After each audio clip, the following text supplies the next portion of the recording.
నాగిరెడ్డి గారి ఆధ్వర్యంలో పెద్ద సంఖ్యలో కార్యకర్తలు మహిళలు పెద్ద సంఖ్యలో చేరడం జరిగింది.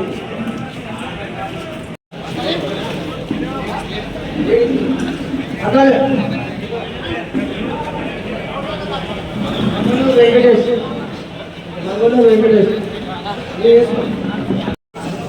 రవి నాయక్, గోవింద్ నాయక్, ముఖ్య నాయక్,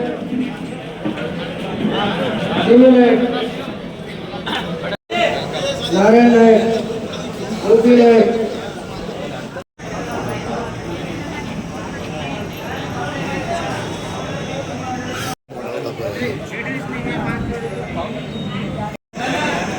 నీవు నిలబడిపోడా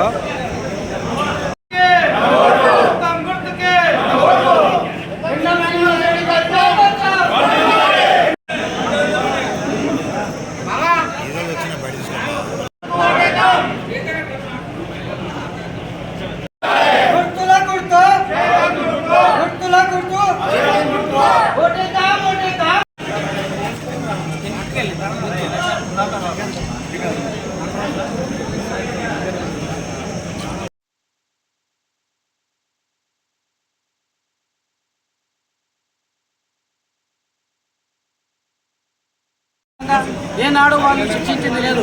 ఏ రోజైనా సిఐడి, ఐడి ఇవన్నీ బీజేపీకి అనుసరణలో పనిచేస్తున్నాయి. రేపటి నాడు భారతదేశంలో ఈ ఎలక్షన్లు భారతదేశం కోసం నడుస్తున్నవి, ఈ లోకల్ బాడీ కోసం నడుస్తలేని ఎలక్షన్లు ఉన్నాయి. కాబట్టి మణిపూర్ కాలిపోయినప్పుడు ఎవరు స్పందించలే, కాంగ్రెస్ పార్టీ స్పందించింది.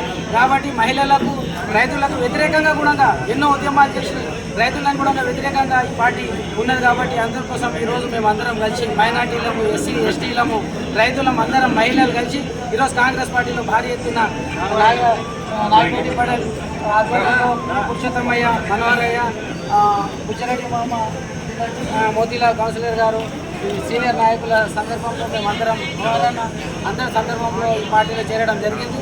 ఇలాంటి మేము అందరం సంతోషపడుతున్నాం. Thank you. జై కాంగ్రెస్, జై. ఈరోజు గట్టిగా బోయపల్లి 16th వార్డు, ఇంతకుముందు టీఆర్ఎస్లో ఉన్నాము. ఇక్కడ నుంచి మా ఎన్ఎం శ్రీనివాసరెడ్డి అన్న ఆధ్వర్యంలో కాంగ్రెస్ పార్టీలో చేరినాము. వారి అభివృద్ధి కార్యక్రమాలు తోడ్పడతామని పనిచేస్తున్నాం. అలాగే అందరం ఇన్ని దినాలు ఫ్రీడమ్ లేకుండా ఒక గూటిలోని గుహలోని చిలకలాగా ఉన్నాము. ఇప్పుడు పంజరంలోని చిలుక ఎలా విధంగా ఎదురుతుందో ఆ విధంగా కాంగ్రెస్ పార్టీలో ఉంటామని ఆశిస్తున్నాం. రేపల్లి 16వ వార్డు నుంచి అత్యధిక సంఖ్యలో మన కాంగ్రెస్ పార్టీలో చేరడం జరిగింది. ఇన్ని రోజులు బీఆర్ఎస్ పార్టీలో ఉండి ఎటువంటి అభివృద్ధి నోచుకోకుండా ఎన్నో ఇబ్బందులకు గురైన మా యొక్క బోయపల్లి నాయకులు ఆ పార్టీలో ఎంతో ఇబ్బంది పడ్డారు. కానీ ఈరోజు కాంగ్రెస్ పార్టీ అధికారంలో వచ్చిన తర్వాత ఎన్ఎం శ్రీనివాసరెడ్డి గారి నాయకత్వంలో కాంగ్రెస్ పార్టీలో చేరితే మాకు స్వేచ్ఛ ఉంటుందనే భావంతో, అలాగే వార్డును కూడా అభివృద్ధి చేసుకోవచ్చు. ఊళ్ళో కూడా ఎన్నో రకాల అభివృద్ధి పనులు ఇంకా ఉన్నాయి. గౌరవ శాసనసభ్యుల దగ్గర అడిగి స్వేచ్ఛతోటి పనిచేసుకోవచ్చు అనే ఉద్దేశంతో ఈరోజు భారీ సంఖ్యలో మా యొక్క ముఖ్య నాయకుడు వార్డులో ఉన్న బీఆర్ఎస్ పార్టీకి వెళ్ళి అధిక సంఖ్యలో ముఖ్య నాయకులతో పాటు అధిక సంఖ్యలో మహిళలు కూడా చేరడం జరిగింది. ఈరోజు నిజంగా చూస్తే కాంగ్రెస్ పార్టీ మీద నమ్మకంతో ఈరోజు పార్టీలో చేరడం